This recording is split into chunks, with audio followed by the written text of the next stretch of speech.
Dernière conférence de ce cycle des journées d'alchimie. On va terminer en feu d'artifice là aussi. Tous nos prestataires, d'ailleurs tous nos intervenants ont été des feux d'artifice en puissance. Le feu s'est installé dans nos conférences, le feu de l'amour, parce que c'était vraiment un don de partage. Et vous l'avez tous constaté, j'espère, et vous en sortirez riches de tous ces enseignements, riches pour vous-même évidemment, afin de se procurer les outils nécessaires à notre élévation. Parce que c'est ça l'enjeu. Les journées d'alchimie, c'est une invitation à la transmutation, c'est-à-dire à devenir meilleur, c'est-à-dire à renoncer à notre rigidité, notre solidité, pour se liquéfier un peu plus, être un peu plus fluide. Je crois que... Oh, qu'est-ce que c'est beau ce que je viens de dire. Ah, excusez-moi, je parle écrire. En fait, voilà. Alors Arnaud, comment j'ai rencontré Arnaud? J'ai rencontré Arnaud à Saint-Gilles-Croix-de-Vie, parce que j'ai habité avec Fanny et nos enfants à Saint-Gilles-Croix-de-Vie. C'est d'ailleurs à Saint-Gilles-Croix-de-Vie que j'ai rencontré mon grand frère Jean-Michel Mousset. C'était vraiment le lieu de rencontre, le lieu de la Croix-de-Vie, c'est la croix égyptienne aussi, des anciens égyptiens, n'oublions pas.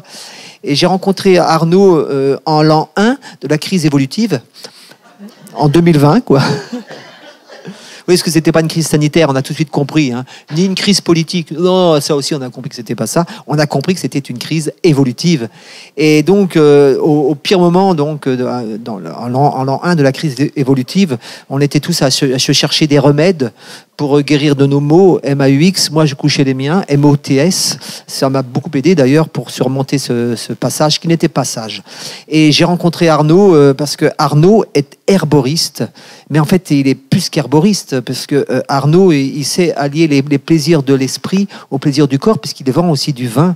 J'ai acheté, à chaque fois que j'ai acheté du vin chez lui, c'était un voyage. Mais vraiment, si vous voulez acheter du super pinard, c'est chez Arnaud qu'il faut aller parce qu'il a le don d'aller chercher, mais ça, il va nous en parler, vraiment la quintessence, il comprend le breuvage du Christ, parce que c'est vraiment, on est dans la recherche christique dans son travail. Ça s'apparente vraiment à ça. Et en herboriste, alors là, évidemment, on touche là également au sensible, et il offre la possibilité aux gens de se soigner avec des choses on ne peut plus naturelles.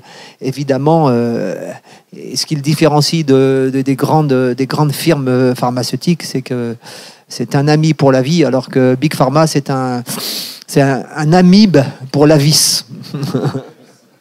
Voilà, donc vous voyez, c'est toute la différence. Je pense que vous avez un homme passionné et passionnant qui s'offre à vous ce soir.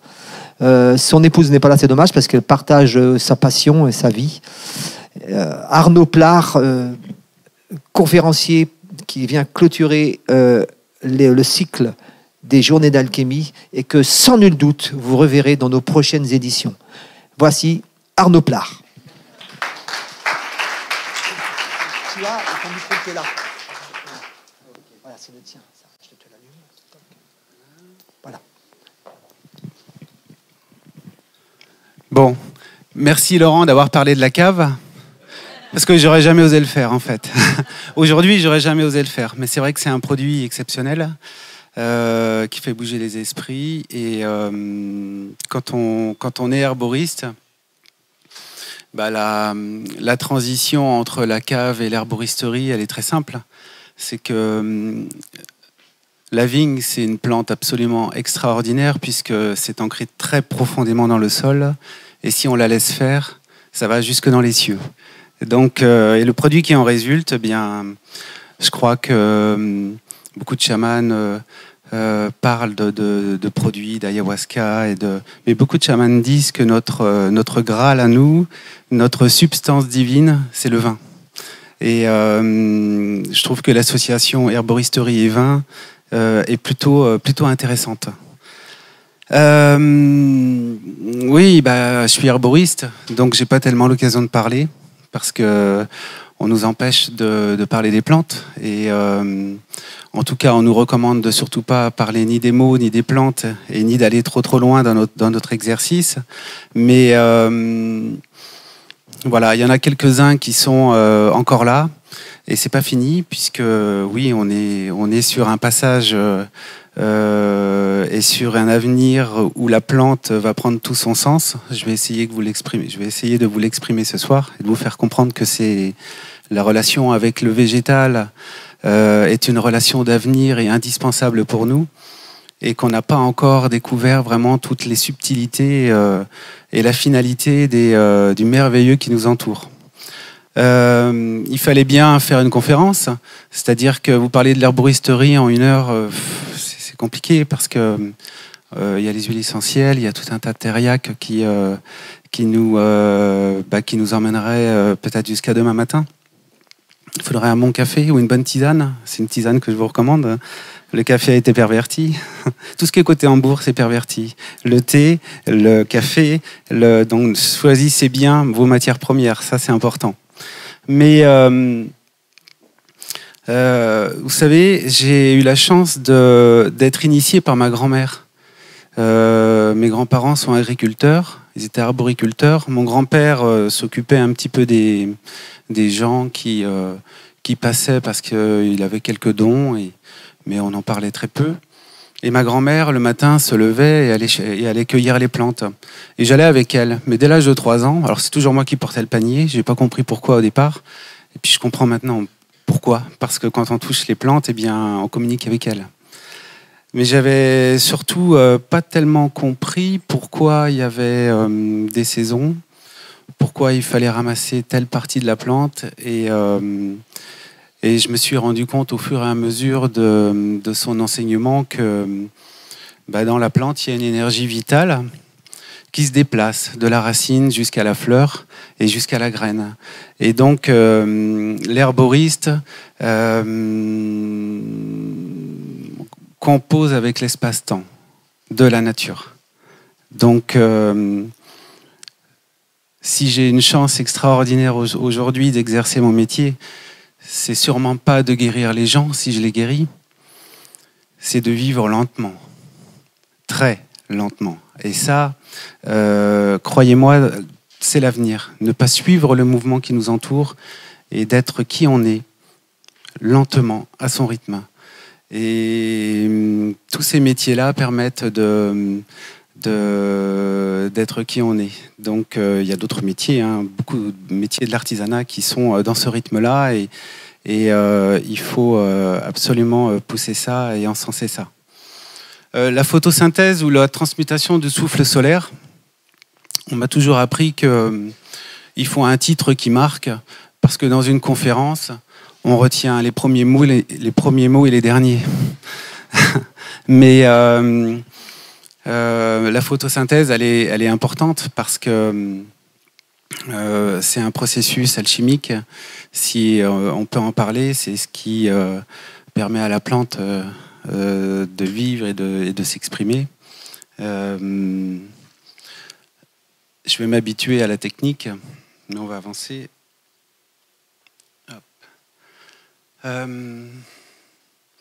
La photosynthèse, c'est, si vous voulez, sur une feuille, vous avez des petits stomates qui permettent l'échange gazeux entre l'oxygène et le CO2. Le tout orienté par l'énergie lumineuse.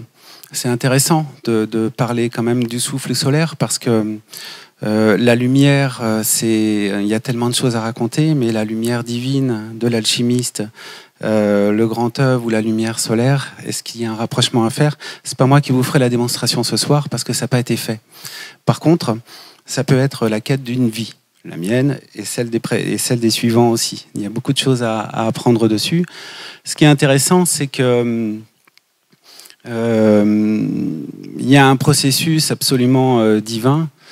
Quand on prend la feuille et les stomates, où il y a l'absorption du gaz carbonique et le rejet d'oxygène, toute la plante est mise en action, puisque la racine, donc à travers le sol et les sels minéraux, va absorber de l'eau et va absorber aussi des sels minéraux qui sont différents en fonction des sols. Là, encore une fois, le curcuma indien a une certaine essence. Le curcuma planté en France en a une autre. Donc, c'est très difficile d'être très précis dans tout ça. Il y a beaucoup d'observations, mais il y a des sols divins, il y a un alignement parfait qui s'appelle le terroir. On parlait du vin tout à l'heure, mais il y a des vins qui sont sur des terroirs absolument divins et extraordinaires. On parle vraiment de quintessence. Et d'autres vins du même cépage sur d'autres terres qui sont pas moins intéressants, mais qui expriment moins de choses. Donc la relation avec le terroir est très importante.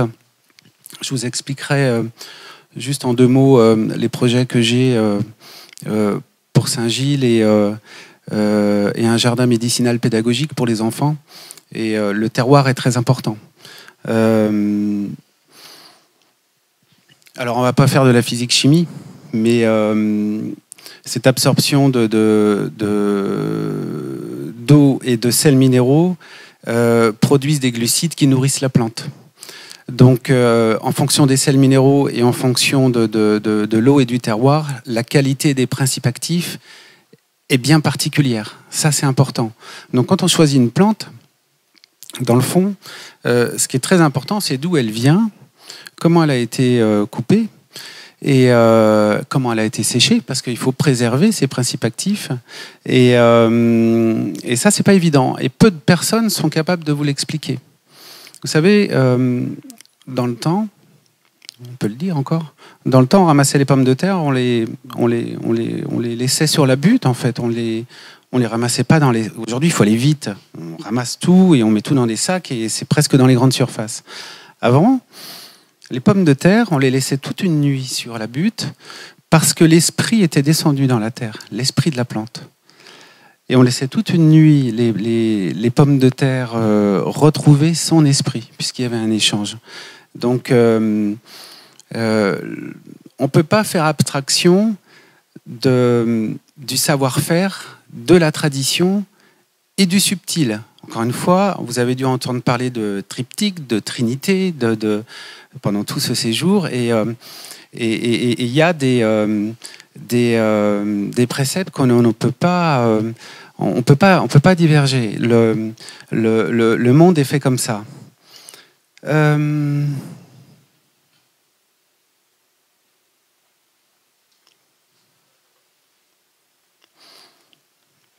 Mais on est là pour parler un peu d'alchimie et quelque part, l'herboristerie, c'est de l'alchimie. On peut le faire en étant alchimiste, on peut le faire en étant pharmacien.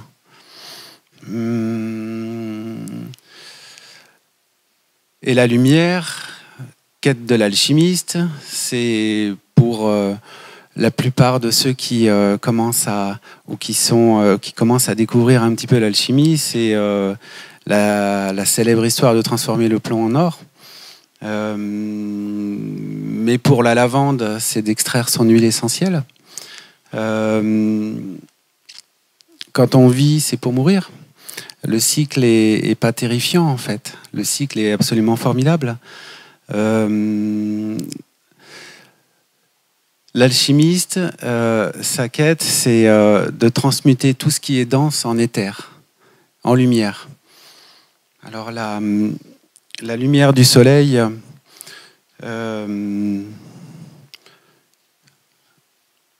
j'avais identifié un petit peu la lumière du soleil, qui est 5% d'ultraviolet, 40% de lumière visible et 55% d'infrarouge.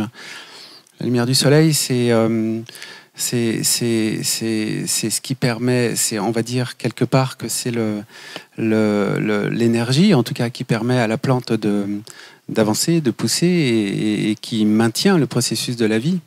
Pour l'alchimiste, la lumière, c'est le grand œuvre.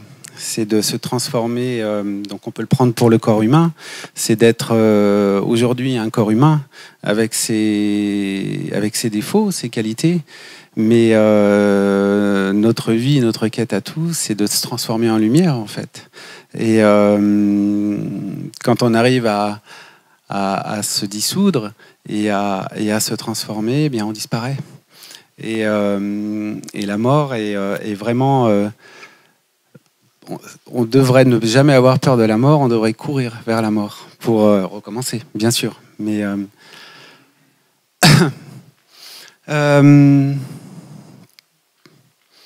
en fait, il y a 3 étapes pour un alchimiste. Il y a ce qu'on appelle l'œuvre noire, l'œuvre blanche et le grand œuvre. L'œuvre noire, c'est la décomposition, la séparation des corps. L'œuvre blanche est la recomposition des corps de ces parties purifiées. Et le grand œuvre est la recomposition de la résultante. C'est la pierre philosophale. Donc on décompose, on recompose.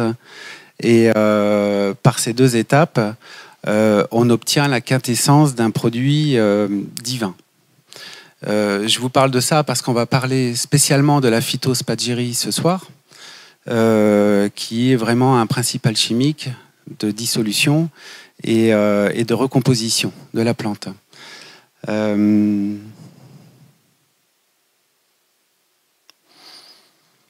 Dans l'alchimie, il y a la voie sèche, il y a la voie humide, et puis une autre encore, mais qui aujourd'hui n'a jamais été, je crois, atteint, c'est de ne toucher à rien et se transformer en lumière directement. Aujourd'hui, je ne crois pas avoir des écrits ni lu quelqu'un qui, en fermant les yeux, se transforme en lumière et se transmute et devient le tout. Aujourd'hui, c'est plutôt la voie sèche. La voie sèche, vous le savez, on transforme les métaux, c'est le plomb en or. Mais nous, ce qui nous intéresse ce soir, et ce qui m'intéresse en tout cas dans la partie de mon métier, c'est la voie humide. Puisqu'il y a des fermentations, des distillations, des macérations, et on passe par les 4 éléments. Alors ça fonctionne pour le vin, puisqu'on en a parlé. Ça fonctionne aussi pour une tisane, tout simplement. Et ça fonctionne pour les huiles essentielles, les distillats et tous les thériaques qu'on a inventés depuis la nuit des temps. Il y a une petite subtilité qui a été... il y a plusieurs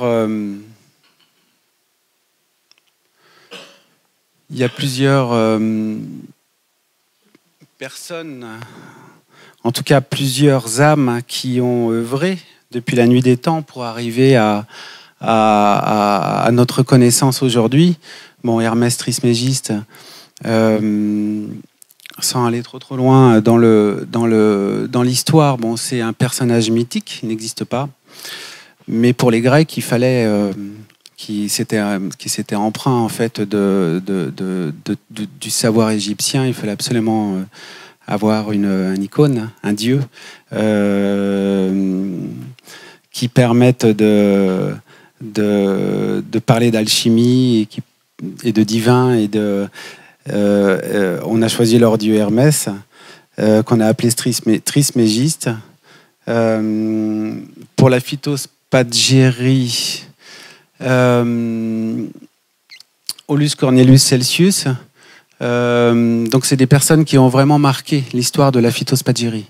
Donc l'activité c'est au 1er siècle, personnage majeur dans l'étude de la médecine antique.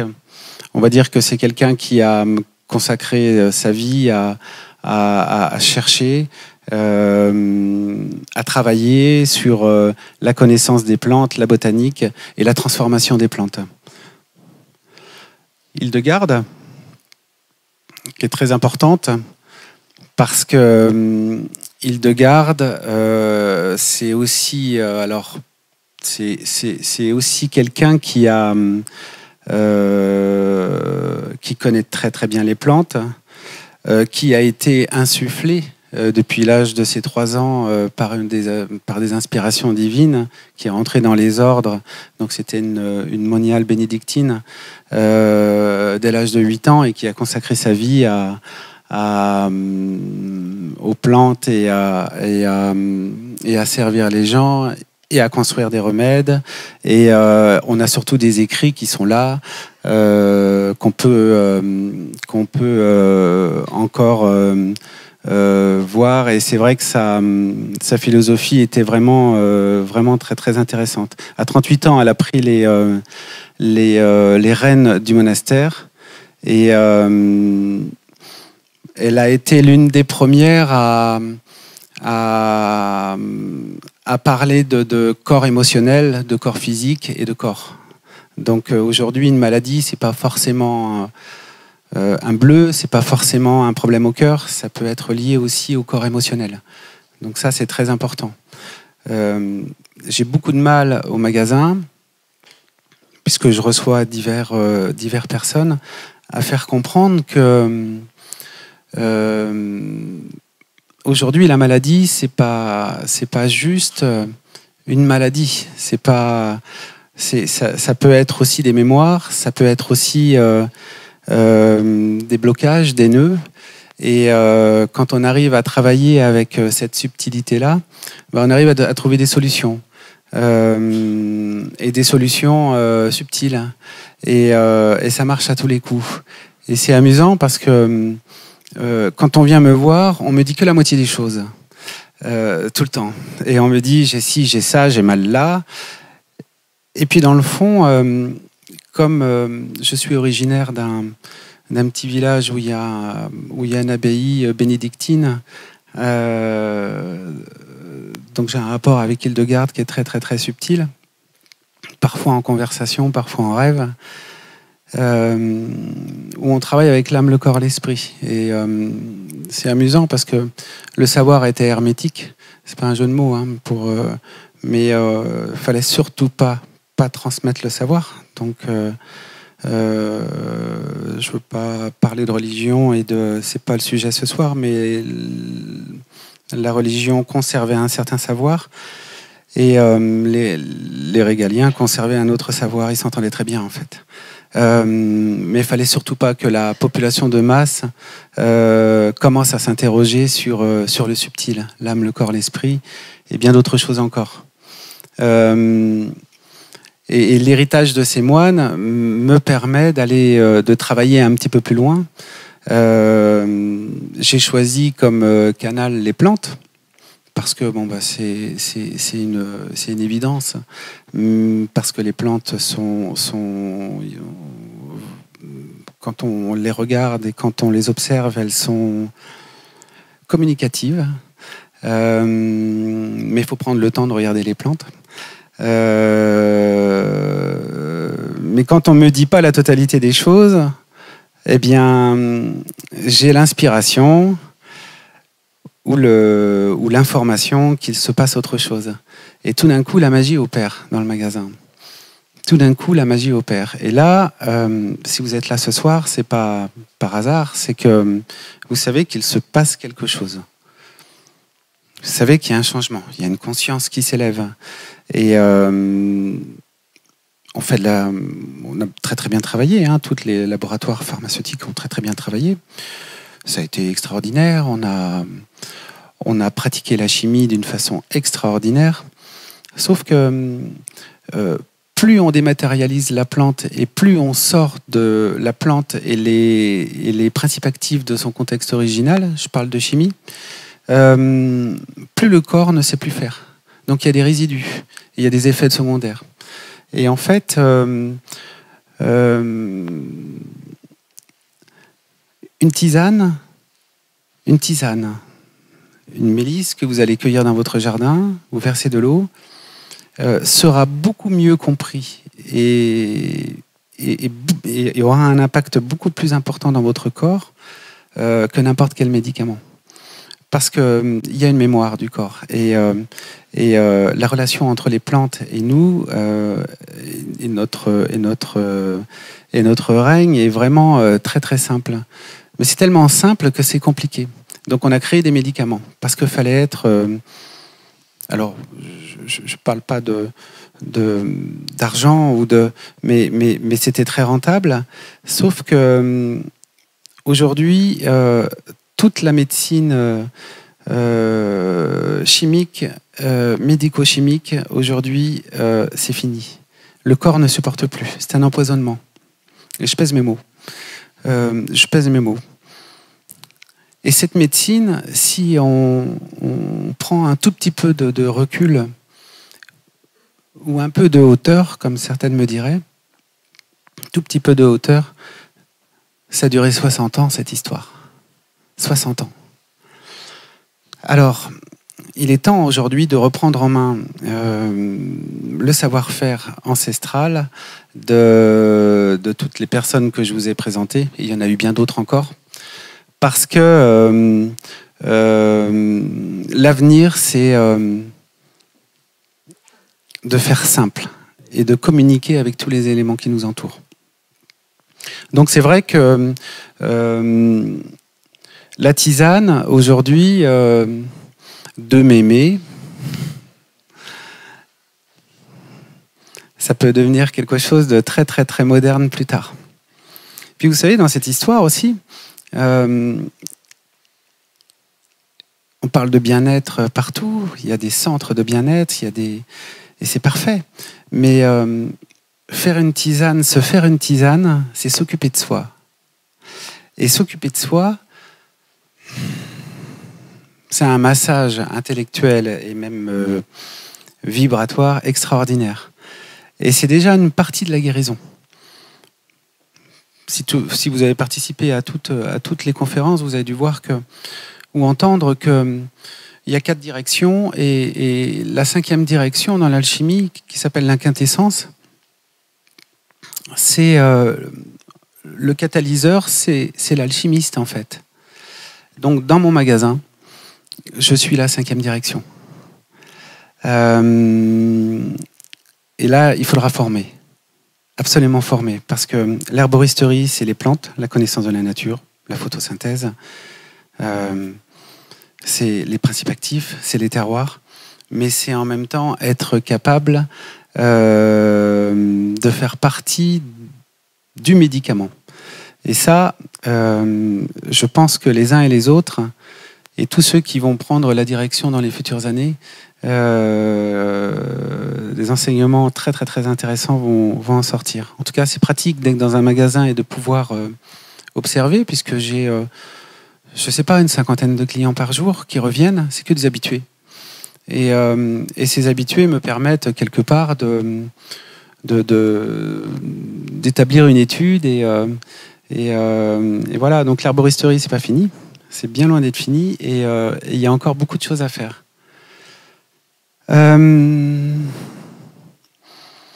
La phytospagyrie, bon, Rudolf Steiner, c'est une personne qui est quand même à part, parce que donc il est mort en 1925, ça reste quand même contemporain, mais il a appuyé sa pédagogie sur l'anthroposophie un peu ésotérique. Donc tout ce qui ne se voit pas n'existe pas. Il y a toujours eu deux mondes, hein, c'est comme ça. C'est un penseur alternatif qui place l'individu au cœur de la nature et du cosmos.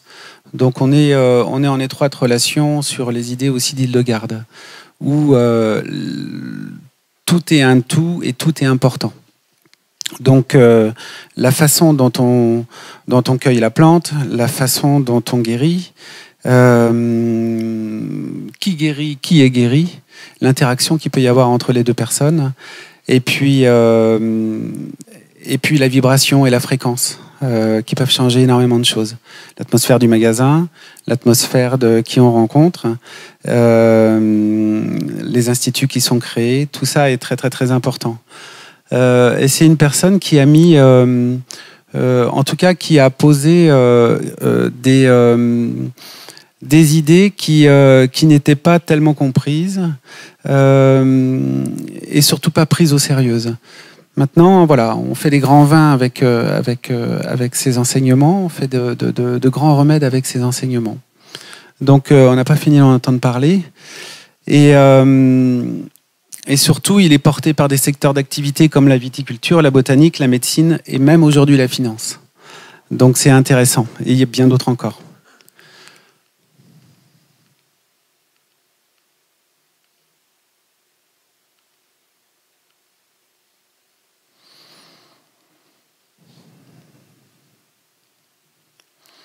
Donc les médicaments, on le sait, on a été trop loin. Aujourd'hui, il y a trop d'effets secondaires.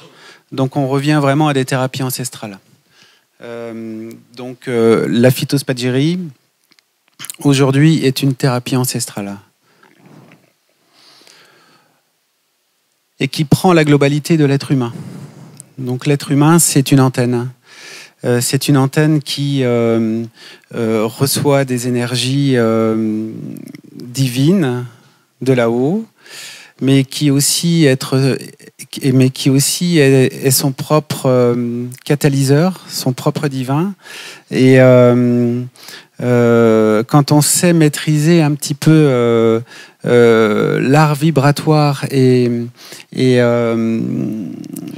ressentir en tout cas que ce qui se passe, c'est beaucoup plus que le corps, on arrive à faire des choses très intéressantes.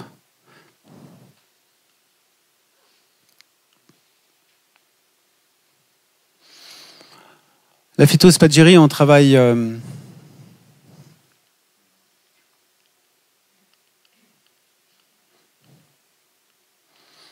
aussi sous le principe de sel, de soufre et de mercure.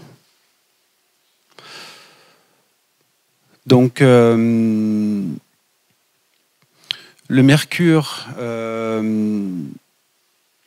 c'est l'esprit, c'est l'unité pour tout le monde, c'est le médiateur entre le sel et le soufre. Il permet la convergence entre les sels minéraux et l'intériorisation impondérable de la photosynthèse. Le soufre, c'est l'âme. Et le sel, c'est le corps. Donc on travaille avec l'âme, le corps et l'esprit. Je crois que vous avez tous vu ces principes de soufre, de sel et de mercure. On va avancer sur ça. Ce qui est important, c'est d'observer que quand même, il y a une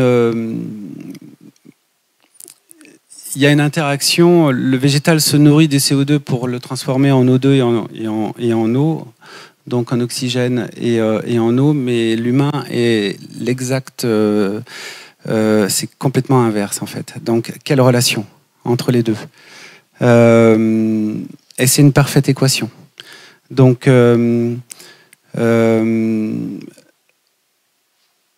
la relation entre les deux règnes, aujourd'hui, reste digestion de l'un par l'autre, et inversement.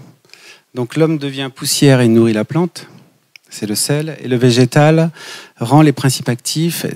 Par ces principes actifs, nous permettent de construire des élixirs, des thériaques pour l'homme. Donc c'est le mercure. Et demain, quelle sera la relation entre les deux ? Je parlais avec un professeur de yoga il y a 30 minutes qui me disait qu'on va véritablement vers un changement et aujourd'hui on va vraiment vers quelque chose de nouveau. Et je vais vous faire part de mon rêve, puisqu'on va faire ce jardin médicinal pédagogique pour les enfants. C'est pas que j'aime pas les anciens, mais dans le fond, c'est l'avenir. Et donc, ce sera à côté de Saint-Gilles. C'était tentant, par rapport à l'éducation que j'ai reçue, de faire un jardin un peu monastérial et... un peu comme avant, mais ce sera plutôt à la méthode Steiner. Ça veut dire qu'il y aura la relation avec les astres. Il y aura la relation aussi avec le subtil et la signature de la plante, qui peut être feu, qui peut être air, qui peut être eau, mais qui peut être Mercure, Pluton, Mars. Donc tout ça sera étudié par un géobiologue. Donc on ira vraiment jusqu'au bout des choses. Évidemment... l'endroit où on va planter les plantes, il y a des plantes lunaires, il y a des plantes solaires, tout sera pris en compte aussi. Mais l'idée, c'est de faire en sorte que nos jeunes soient sensibles au fait qu'il y a vraiment une communication possible entre le végétal et le règne animal, en l'occurrence l'humain. Je pense que les autres sont plus en avance sur nous. Voilà. Donc les animaux savent. Les animaux savent que telle plante, c'est pas possible. Les animaux connaissent les couleurs, les animaux connaissent les odeurs. Et nous, on tombe tout le temps dans le piège. Tout le temps. Donc, il y a quelque chose qui sera très, très, très intéressant. Le travail d'une vie sera très intéressant d'arriver à communiquer directement avec la plante. Et faites l'essai un jour, mais parlez à une plante, mais un peu plus que 30 secondes. vous verrez qu'elle va bouger et qu'elle va s'approcher vers vous. Et vous verrez aussi que les stomates de la photosynthèse bougent aussi. Donc, la façon dont on parle à cette plante, si vous lui criez dessus, ça risque d'être compliqué. Si vous lui parlez doucement, ça va être un peu plus facile. Si vous chantez comme Laurent, je ne sais pas. C'est une surprise, voilà. Mais en tout cas, cette relation, elle est nouvelle et possible. Justement, les écrits des moines bénédictins parlaient bien de cette communication directe avec la plante. Donc c'est des choses on a occulté tout ça, mais il va falloir retravailler tout ça. Ça, c'est très important.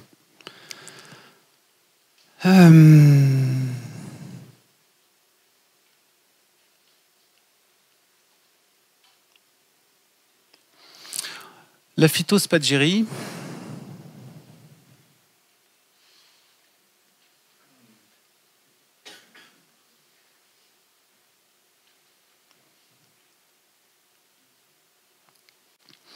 C'est, pour faire très simple, une plante, ou plusieurs plantes, un mélange. C'est de séparer les principes actifs et de les purifier, et ensuite de les réunir. Donc on sépare et on réunit.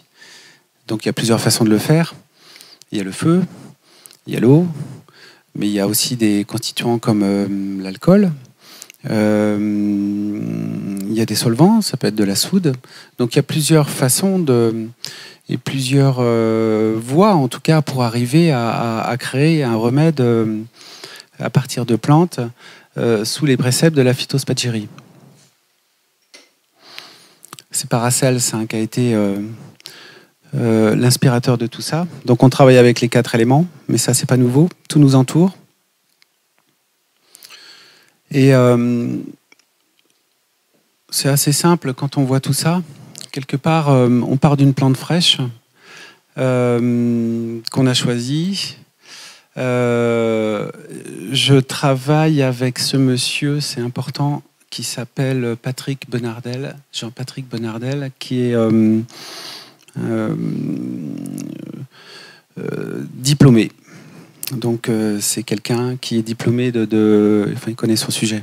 Il y a vraiment pas mal de choses. C'est important pour ceux que ça intéresse, mais c'est quelqu'un qui a été vraiment très très loin dans la capacité à inverser toute la problématique de la maladie de Lyme. Je vous le dis. C'est quelqu'un sur lequel il faut vraiment faut vraiment le contacter. Il sera très très très content de vous renseigner, de vous donner un process qui est très intéressant. Il a travaillé beaucoup aussi sur les sels de Souchler, qui fait partie de la recomposition du remède phytospadgérique, puisque on intègre aussi toute la matière sèche dans ce médicament, si on peut l'appeler comme ça, qui permet vraiment d'avoir un thériaque complet.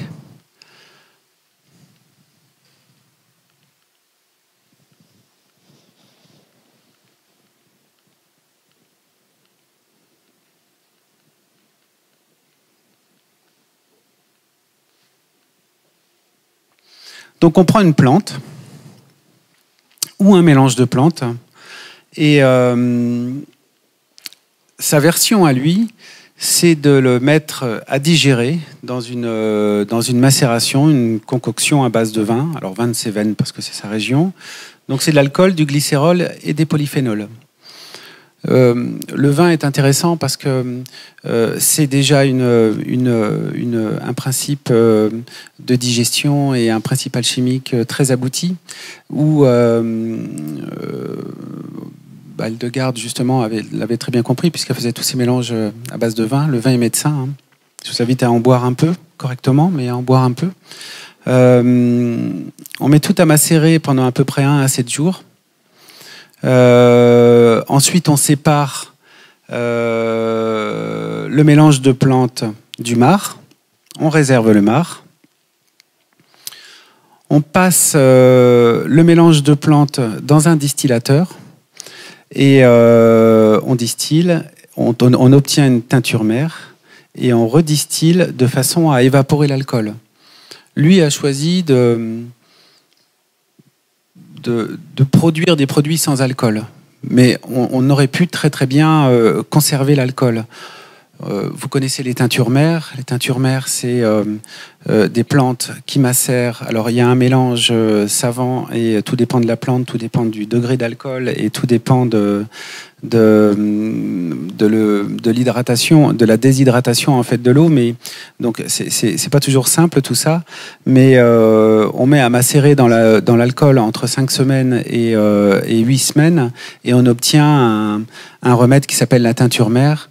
Souvent, c'est à sa titre à 45, 40, 50 degrés. Bon, aujourd'hui, je sais que beaucoup de personnes ne souhaitent pas forcément consommer des choses à base d'alcool. Lui a choisi vraiment de redistiller de façon à évaporer l'alcool. Donc, on obtient une teinture mère sans alcool. Ensuite, ce marc, il est donc calciné. Donc on calcine vraiment, alors on presse vraiment le gâteau, donc c'est de la matière sèche et on le calcine à peu près à 350 degrés.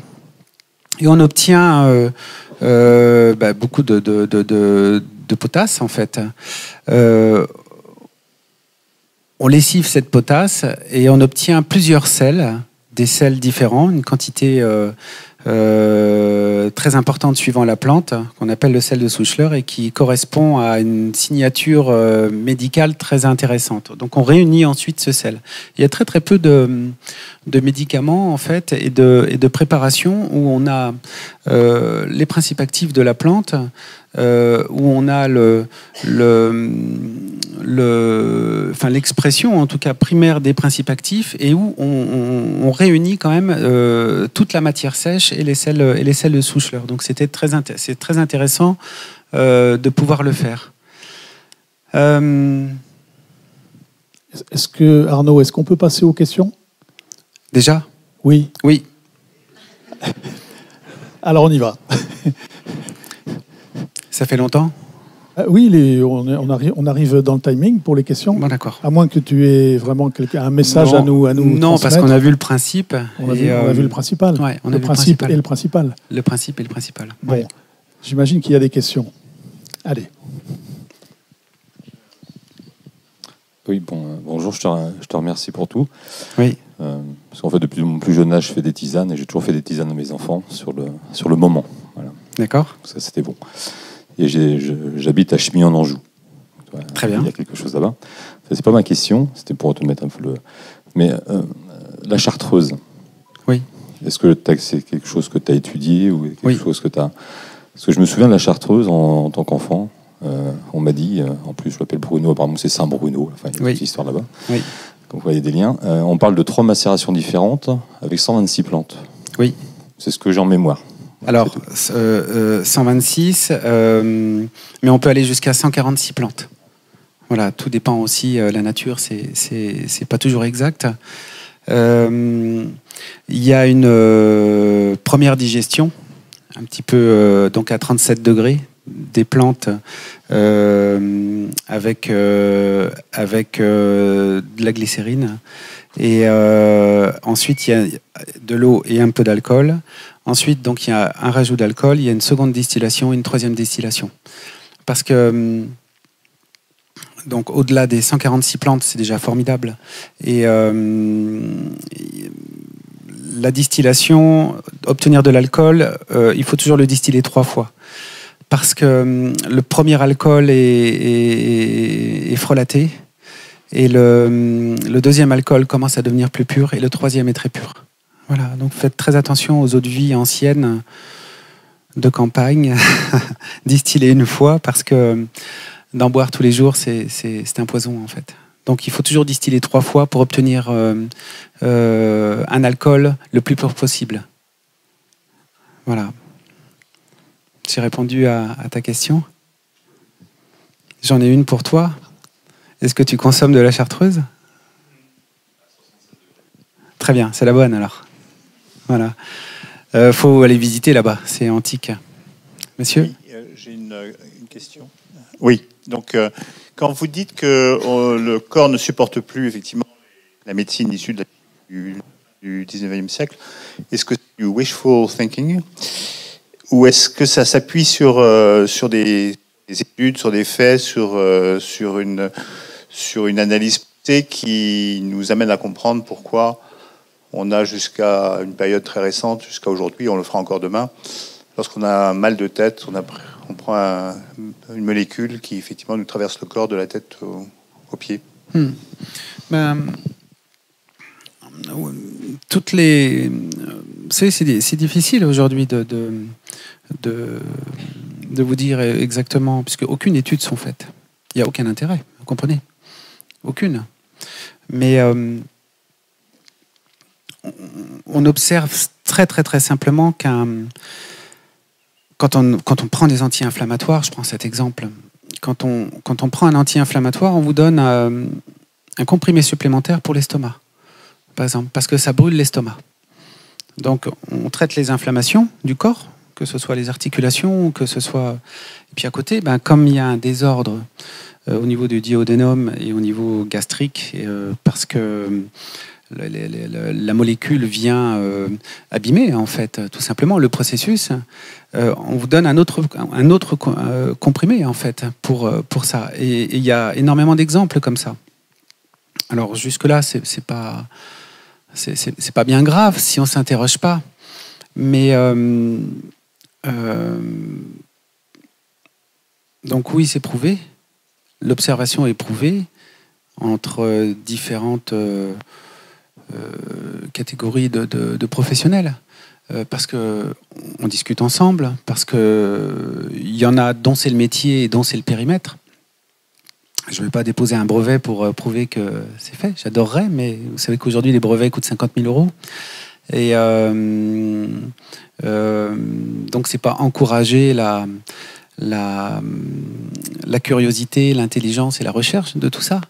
Donc aucun brevet, on en parle beaucoup avec M. Bonnardel, c'est qu'il a plein d'idées, il a plein de choses, mais c'est pas possible financièrement. Mais ce qui est sûr et certain, c'est que depuis très longtemps, un médicament, ce n'est jamais pour traiter le mal. Jamais. Se soigner, ce n'est jamais pour traiter le mal, directement. On se soigne par anticipation. On connaît tous ses forces et ses faiblesses. Et donc mon rôle et le rôle d'autres personnes qui font des médecines alternatives, c'est de soutenir les personnes par la Trinité, hein, l'âme, le corps, l'esprit. Donc on a des médicaments, on a des supports quand même, mais qui n'iront jamais désorganiser autre chose, si vous voulez.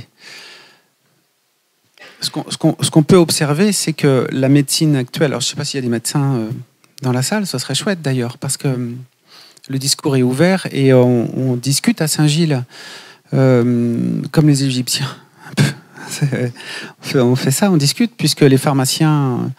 j'ai 2 pharmaciens, un en haut et un en bas. Donc, et moi je suis au milieu. Donc quand on est arrivé, il y a eu une observation et une discussion, et je vais faire vite, hein, mais très intelligente, et ensemble. Donc aujourd'hui, il n'y a pas de souci. Ce que je fais, ils ne veulent pas le faire, c'est pas rentable pour eux. Et ils ne peuvent pas faire de préparation ou avoir quelqu'un qui puisse faire les préparations que je fais. Et ils m'ont dit, mais de toute façon, vous entretenez, vous, l'effet placebo. Et on était tous les 3, et j'ai dit, c'est très intéressant, parce que vous êtes en train de m'avouer que l'auto-guérison est possible, en fait. Et vous, pharmacien, vous êtes en train de m'avouer quand même que l'auto-guérison, c'est une possibilité. Et depuis, on s'envoie les clients. Vous voyez, comme quoi, c'est pas incompatible. Il faut juste qu'on arrive à se comprendre, tous. Il y a une chose qu'on ne peut pas comprendre, c'est l'empoisonnement.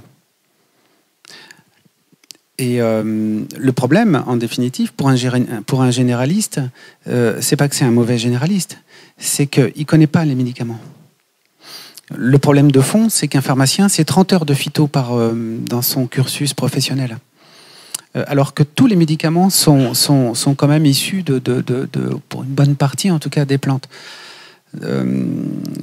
Donc, il n'y a rien à prouver. De toute façon, les gens sont malades. Et ça crée des désordres. Et on a tous eu, je crois, l'expérience, ou quasiment tous l'expérience. Ce qu'il faut il faut arriver juste à trouver un consensus intelligent et une conversation tous ensemble sur ça. Mais j'aimerais vous dire oui, que c'est prouvé, oui, mais non, je peux pas. Ah, attends, Patrick. L'antibiorésistance n'est plus un scoop dans les hôpitaux. Je pense que ça, c'est accepté par tout le monde, par l'ensemble de la profession. Bah, regardez ce qu'on vit. Bah, clairement. Donc ça, je pense qu'il n'y a pas de sujet pour moi là-dessus. Et puis sur la production, si on va dans l'élevage animalier ou même dans le soin aux végétaux, on pourrait en parler aussi. Oui, c'est vrai. Il y a une antibiorésistance aujourd'hui dans les élevages de porcs, dans les élevages de volailles, qui est aussi acceptée par tous, y compris dans l'élevage bovin pour soigner les mammites, par exemple. Il y a aussi ce qu'on appelle l'allopathie, la résistance sur les végétaux, la résistance aux désherbants, la résistance de certaines graminées de la résistance des désherbants sur certaines graminées, de la résistance de certaines molécules pesticides pour traiter les maladies fongiques sur blé, etc. Ça, c'est une réalité de terrain aujourd'hui. On arrive au bout du rouleau, et il n'y a plus de molécules qui fonctionnent, on est au bout d'un système. Ça, c'est une réalité de terrain quotidienne. Je suis tout à fait d'accord avec vous, et je crois qu'on a rejeté la chose la plus essentielle, c'est que, enfin en tout cas, notre corps est une machine merveilleusement constituée et parfaite. Par exemple, on vient me voir pour des enfants de moins de 3 ans, jusqu'à 4-5 ans, je donne rien du tout. Parce que tout le corps est une machine parfaite. Mais il faut souffrir. C'est-à-dire qu'on passe par une phase un peu de peur et le corps doit s'adapter. Le Covid, je ne rentre pas dans toute la polémique, mais le Covid aujourd'hui, une bonne partie de la population mondiale est résistante. Alors il y a eu des mutations, il y a eu des... comprenez, c'est comme... vous savez, on écrit des livres, mais il faut en écrire d'autres aussi. Donc, sinon les bibliothèques seraient vides. Donc il faut inventer des choses. Mais le corps est résistant. Alors il y a de la casse, je suis d'accord. Il y a de la casse. Mais c'est une casse... des personnes qui étaient peut-être en surpoids, en mauvaise santé, et invariablement, la mort arrivait de toute façon. Donc, il y a d'autres questions ? J'y connais strictement rien, mais par contre, j'ai rencontré Jean Toby. Oui. Vous connaissez Jean Toby? J'en ai entendu parler. Et qui enregistre les plantes, et il s'est aperçu qu'il y a des réactions quand les gens arrivent en conférence, s'ils sont mal dans leur peau, etc. La plante, elle s'arrête de chanter. Elle s'arrête. Ouais. Alors je voulais juste vous dire ça, parce que c'est génial. On connaît rien du monde végétal et animal aussi. Alors, il y a des communications extraordinaires, quoi. Bon. Il faut qu'on regarde tout ça. On est à l'aube d'une ère nouvelle, mais on connaît rien. En fait, moi, je connais rien dans la végétation, tout ça. Je découvre des choses incroyables. C'est une excellente transition. Je l'ai rencontré. Sa femme est vendéenne en plus. Ouais, ah voilà, bon bah. Voilà. Et lui est nantais. Voilà. Jean Toby est nantais. Ouais. Et il est issu d'une famille etc. Ah oui, il faut l'inviter. Jean Toby aussi. On va l'inviter. Ah, il faut l'inviter. Ouais. Bon. Ouais. Alors, juste pour répondre. La fréquence que l'on peut entendre est juste merveilleuse. C'est une musique, mais c'est une musique, j'en frissonne, hein. C'est une musique extraordinaire, vraiment. Et c'est très intéressant. Et c'est vrai qu'en fonction de la personne, en fonction de... C'est pas la même musique, mais c'est ce qu'on vit les uns les autres. Pourquoi est-ce que je veux pas m'asseoir à côté de cette personne? Et pourquoi on place les gens? Vous vous rappelez, on plaçait les gens avant tout à droite ou à gauche, et puis tout ça. Parce qu'on cherche les choses. Mais il y a la fréquence, ouais. Et dans ce jardin médicinal, pour les enfants, les plantes se poseront sur... On peut rêver. Les plantes se poseront sur les personnes et transmettront cette musique en fonction de la... Et la guérison se fera comme ça. J'ai plus envie de manger les plantes. C'est mon rêve, en fait. Voilà. Je n'ai plus envie de manger les plantes. Alors, voilà. Et cet homme-là fait partie des personnes qui sont intéressantes. Ouais. Ouais. Oui. Oui, bonjour. Monsieur, bonjour. Je vois le titre exalter le potentiel de guérison de la plante avec les différents plans sur lesquels ça harmonise. Les chamans, en fait, au Pérou, font ce travail avec des diètes où ils vont rentrer dans des diètes alimentaires et se nourrir, enfin prendre des décoctions de la plante pour justement toucher l'essence de la plante dans son esprit et pouvoir en fait ensuite le conjuguer dans la vie, oui. Dans la créativité. Je connais des personnes qui ont diété des plantes de créativité et qui ont créé des instruments de musique suite en sortie de diète, parce qu'ils ont eu la vision vis-à-vis de l'intention qu'ils avaient en rentrant en diète. Et d'aller diéter ces plantes de créativité leur amenait des résolutions sur l'intention qu'ils ont posée au départ. Donc c'est vrai que... Et tout ça est vrai. Bien sûr. Comme tous les matins, je dis bonjour à toutes les plantes. J'ai 300 plantes dans le magasin. Il y en a qui sont exposées un peu à la lumière. J'ai besoin que la lumière... pour que ça reste vivant et que ça reste actif, j'ai besoin que la lumière soit à peu près 3/4 d'heure dessus. Et tous les matins, je leur dis bonjour et je leur demande de l'aide. Mais je ne suis pas péruvien. mais par contre, la synchronicité est très intéressante parce que au mois de janvier, j'y serai. Ouais. Et alors, parce qu'il y a vraiment des choses. Et Arnaud, moi, je peux témoigner parce que je suis client chez toi. Est-ce que tu pourrais nous raconter un peu comment ça se passe quand tu reçois un client? Comment tu arrives à détecter les plantes que tu vas prescrire par la suite pour cette personne-là? Je dis la vérité ou la fausse? À ton avis. Ouais. Comment ça se passe? Peut-être que j'aurais dû mettre une cravate, mais en fait, c'est votre âme qui me dit quoi faire. Voilà. Donc, quand les clients rentrent dans mon magasin, c'est leur âme qui me disent quelle plante choisir. Donc, c'est d'âme à âme. Bon, ça n'enlève pas mon travail. Il faut bien mélanger les plantes et puis tout ça. Mais je ne fais rien, en fait. Rien du tout. C'est un beau métier. Oui. Et alors, ce qui est magique aussi, c'est le nom, les noms que tu donnes aux formules. Est-ce que tu peux nous donner quelques exemples? Parce que ça... la symétrie des 7 chakras, on est sur un alignement parfait des chakras. On sait que tout ça... Alors, il y a différentes cultures, médecine, et puis on aurait pu en parler, mais vous l'avez remarqué, je ne suis pas très doué sur les PowerPoint. Je préfère les questions, les réponses, en fait. Et c'est... Quelle était ta question, Jean-Michel? Tu étais bien parti là, à donner quelques exemples de noms que tu donnes à tes formules. La symétrie des 7 chakras, par exemple. Donc, c'est un alignement. Les chakras sont plus ou moins fortifiés ou à fortifier. Donc, mais pour que ça circule, c'est un petit peu comme le cartilage. Même s'il en reste un tout petit peu, faut vraiment travailler le petit bout de cartilage. C'est ça qu'ils n'ont pas compris. Même si c'est un tout petit peu, et en rééquilibrant tout, même s'il y en a un tout petit peu, l'énergie circule.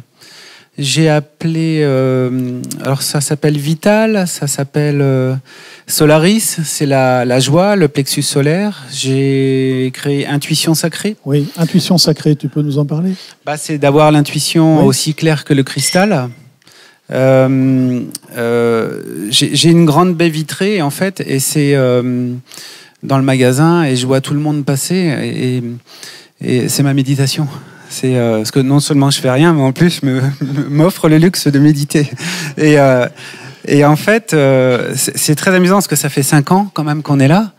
Et je voyais des gens qui se parlaient. Et aujourd'hui, je vois des gens qui se croisent sans plus se parler. Donc je me dis que la séparation est faite.